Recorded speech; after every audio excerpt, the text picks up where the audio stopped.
Hey everyone, today in this video, I'm going to walk you through how to factory reset the Roborock Qrevo Edge. If you're interested in the Edge, the link to it will be in the video description. So first things first, we're going to remove this cover. Second thing, make sure you get a tiny tool like we have here, a SIM removal tool. There's a tiny reset button we're going to have to press, and we'll be pressing the home button as well. So we're going to press and hold the home button.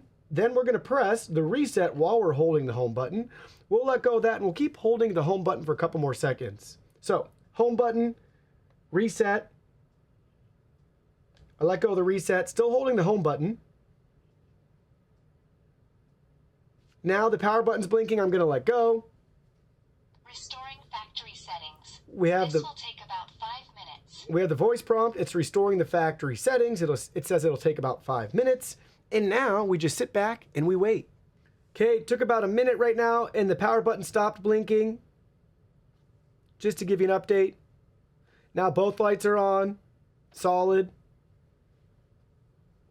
And that's it. Now you're all set and ready to go to reset up your Roborock Qrevo Edge like it's the first time again and get that initially set up in the app and start fresh.